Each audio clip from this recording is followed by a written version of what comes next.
All right, so first of all, obviously, I'm not in my office. I'm more comfortable making my videos down there because I can just pretend like it's just more work. But apparently, a rat has died in my office and it smells terrible. We've looked for it. I even put a bounty on it for the kids so that I'll give you money if you can find it. And just, it must be in the walls, but it smells terrible. And I'm spending as little time down there as possible. So, welcome to my living room, my dining room, welcome to my house. Second of all, I'm really excited. I got my logo put on a couple of shirts, and I'm really, really excited about that. Um, Also, very ironic that I'm more out of my comfort zone than normal because I'm never in my comfort zone making these videos, but more so than normal because today I'm actually talking about being uncomfortable.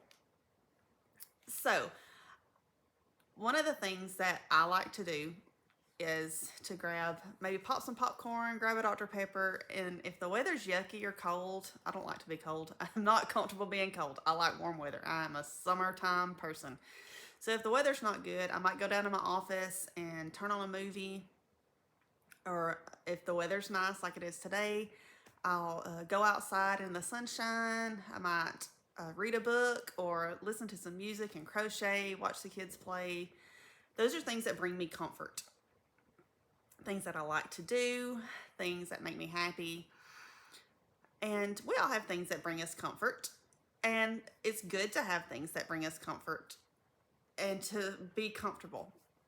But you know what can happen if you become too comfortable? Ruts. Ruts are what happen when you become too comfortable. Think about your favorite easy chair. Once you sat in it enough, it kind of wallers out a U-shaped hole. Not a U-shaped hole, but a U-shaped hole. So it kind of, you sink into it and it's comfy, and sometimes it gets kind of hard to get out of. Same thing with our habits and our traditions. Sometimes we get so caught up in them that we wear out a rut, and that rut gets hard to climb out of.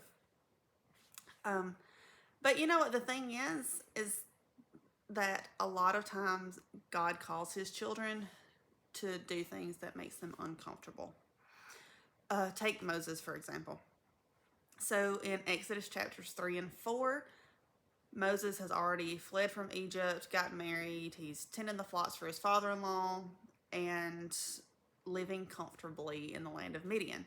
Well, God shows up in this burning bush and tells Moses, he's like, I want you to go back to Egypt, and you're going to be the one that leads my people out of slavery. Moses is like, I can't do this. I can't do this. Anybody else? God says, no, you're the man for the job. Moses makes excuse after excuse, begs God, please send anybody but me, anybody else.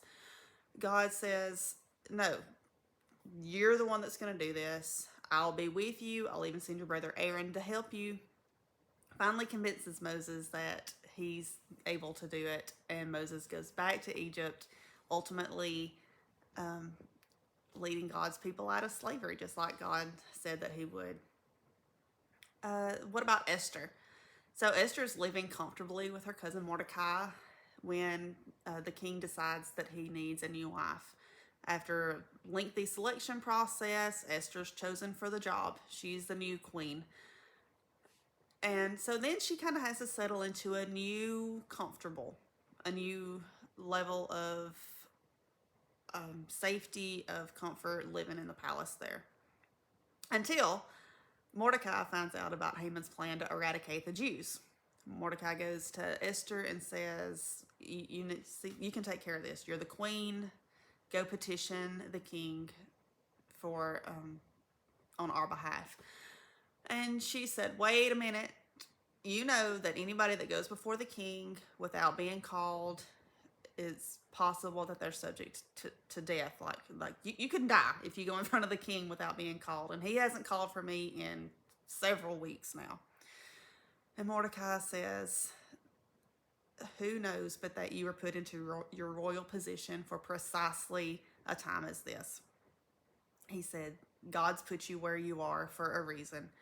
And your comfort is not as important as doing what's right. So after days of prayer and fasting, Esther goes before the king, petitions on the behalf of the Jews, and ultimately also delivers her people from harm. What about Job? Even after being put in the very uncomfortable position of losing everything he had, his possessions, his children, his own health, he still served God. Jonah tried to run from God and ended up in the very extremely uncomfortable position of actually being in the belly of a nasty, gross, fishy belly.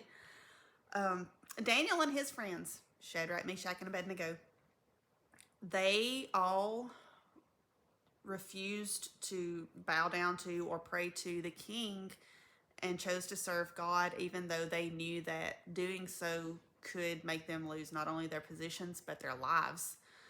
Or what about Hosea? God commanded Hosea to marry a prostitute to represent God's people's unfaithfulness and then his redemption of them. What about Mary, the mother of Jesus? She's just a girl minding her own business, and God comes to her and says, I want you to be the mother of my son. Think about the things the community would have thought about her having a child supposedly out of wedlock. That had to be uncomfortable, but she gladly did what God asked of her. Think about how uncomfortable Peter must have been the first time he saw Jesus after denying him. Man, I'd have hated to be in his sandals. But he went on to transform from an uneducated fisherman to one of the great leaders of the early church. Paul, on the other hand, was in a very uncomfortable position. No, he was comfortable. He was not uncomfortable. He was in a very comfortable position as an esteemed student of Gamaliel. When Jesus, as Jeremy likes to put it, bushwhacked him on the road to Damascus and said, you got to stop doing this. I need you to preach for me now instead of against me. It had to be hard to go back to the places where he'd actively been persecuting the people that he was now one of. But he did, and he lived his life every day to try to please God. Best yet, let's look at the early Jewish Christians. Think about all of a sudden the things that they thought were wrong were okay. And the things that they had always done now needed doing differently, or some of it didn't even matter at all anymore. So they had to completely retrain their minds to do what God desired of them and to think the way that God wanted them to think, even though they should have been doing it all along. But I'm sure that period of growth was uncomfortable, having to retrain the way you thought about things and the way you looked at the world. But they did. They grew, they learned, they shared, and they spread. And here we are. Sometimes God calls us individually and collectively to do things that make us uncomfortable. He wants us to climb out of that rut and climb out of that easy chair and make changes. Turn the world upside down. Free his children who are still in bondage to sin and the law. Paul tells us again and again to embrace the spirit of freedom in Christ, like in Romans 6:6-7, Romans 7:6, Romans 8:15, Galatians 4:4-7, Galatians 5:1, Galatians 5:13, Ephesians 1:7, and so many more. He reminds us that we have been freed from sin and the law, and that we are to conduct ourselves as children of God, liberated and redeemed by Christ. It won't always be comfortable. It won't always be easy. Just like the early church had to retrain their minds and their way of thinking, often we do too as well. But if we, like Moses, Esther, Mary, and all those others, are willing to put our trust in God and step outside of our comfort zone, he'll do great things with us as well. Just like Ephesians 2:10 says, we are God's masterpiece, and he has created us to do the good works that he prepared for us long ago. Live fearless and joyful.